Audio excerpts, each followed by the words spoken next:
मिठाई चब्बू हमार तू उहो बिना पैसा के 5 लाख का इनाम। ऐ? पता बताने वाले को या घर तक पहुंचाने वाले को 5 लाख रुपए का इनाम दिया जाएगा। कैसा इनाम? के बिलाइल बा? अरे नवाब शराफत अली का बेटा नवाब वजाहत अली गुम हो गईल बा। अच्छा। उही के पता और नंबर छपल बा, देखा खुद देख ला। जी 5 लाख के इनाम। हाँ।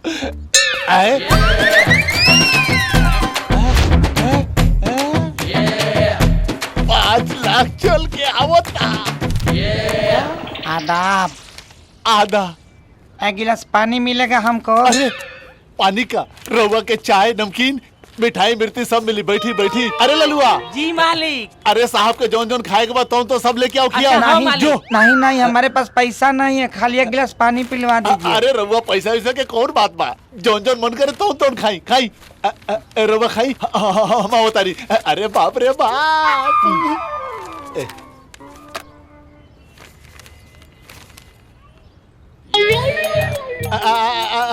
हेलो, नवाब शराफत अली बोल रहे हैं? जी जनाब, हम नवाब शराफत अली कुतुब मीनार बोल रहे हैं। कुतुब मीनारी?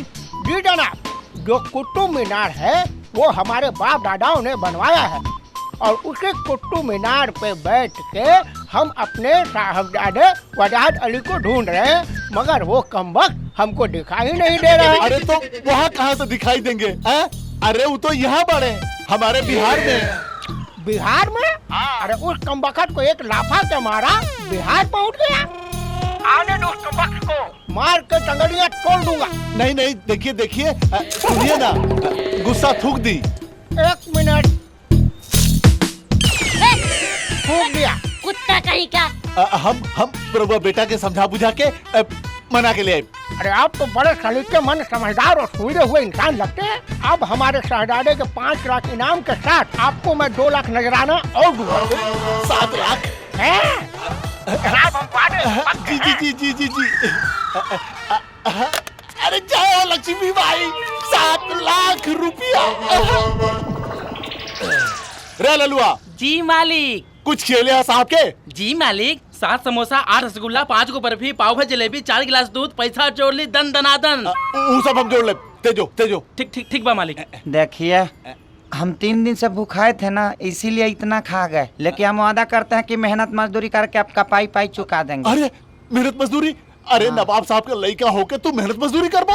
आपको भी पता चल गया कि मैं नवाब हूँ? हाँ, हम रवा बाबूजी से बात भी कर ले बानी। अब से बात भी कर लिया, लेकिन हम नहीं जाएंगे। कह रहे देखा बेटा, हम नहीं जाएंगे। अरे समझा बात के। नहीं। बाप से ना डरे के चाहिए। नहीं, आपा बहुत मारते हैं हमको। अब ना मरिए, हम तो कर ले चलो। नहीं जाएंगे, कह रहे ना। हम बताओ तानी ना मरिए, हम कसम धरा दे मुकरा के। अगर हमारे अब्बा से बात करके हमको अच्छा से मेरे को वहाँ पहुँचा दिए ना, तो मैं 3 लाख रुपए और ज्यादा दिलवा दूंगा आपको।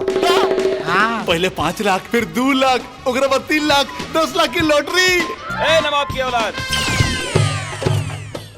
अच्छा बेटा, तो तू यहाँ छुप के बैठल बड़े हैं? उस्ताद, क्या करे पकड़ के जरूर ले चला मालिक के पास। नहीं नहीं, हमारे पास पैसा वैसा नहीं है, नहीं जाएंगे। अरे भाई क्या बात बा? का बात बा? ये हमारा मालिक होटल में 2 महीना रहला सा। ओजा शाही अंदाज में खैला सा, पियला सा, मस्ती कैला सा। और जब 2 लाख के बिल देवे का पड़ला, तो ओजा से टाइम फेस फुर होके भाग गई। उस्ताद, का? एकर बात एकरा से बताओ, क्या जरूरत बा? अरे पकड़ी झटुआ के ले चली मालिक के पास, खुदे साफ हो जाए। नहीं जाएंगे। मिठाई लाल, जल्दी दिमाग लगाओ, न तो तोर 10 लाख के ये टांगे लेके चल जाए सन। जल्दी। ए भाई रुका, रुका रुका, उतारा उतारा उतारा। नहीं जाएंगे, नहीं जाएंगे। ए सेठ, तू हमनी के बीच में मत पड़ा। आज हमनी के एकरा से पैसा वसूल के छोड़ब सन। अरे तोहन के पैसा चाहिए ना? हाँ तो पैसा तोहन के अब हम देब। हम ठीक बा, तो तू दा चाहे ई दे। आई। अरे वो बैठी। अरे आपस में लड़ाई झगड़ा ना कर जाला। ए ललुआ, चाय लेके आओ रे। आप लोग बैठी, हम 2 लाख लेके आओ तनी। कितना महान है आप, हमारे लिए भगवान है आप।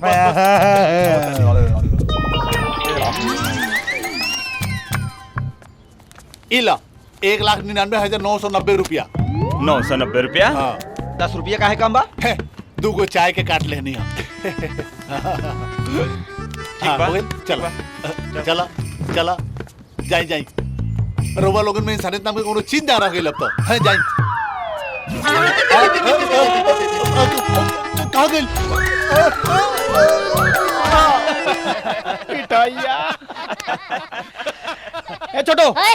यहाँ हाँ? सुन हाँ? जीत के खुशी में बेटा हाँ? हमरा देने से कचौरी गर्मा गर्म जिलेबी और सुन रसमलाई वही मिठाइया के दुकान से लेके आई है जिया बेटा ए सुना 2 लाख रुपया के बाद 25 दिन बाद बताइयो बुढ़वा के आ दिखाई है न तका होई साख हो जाई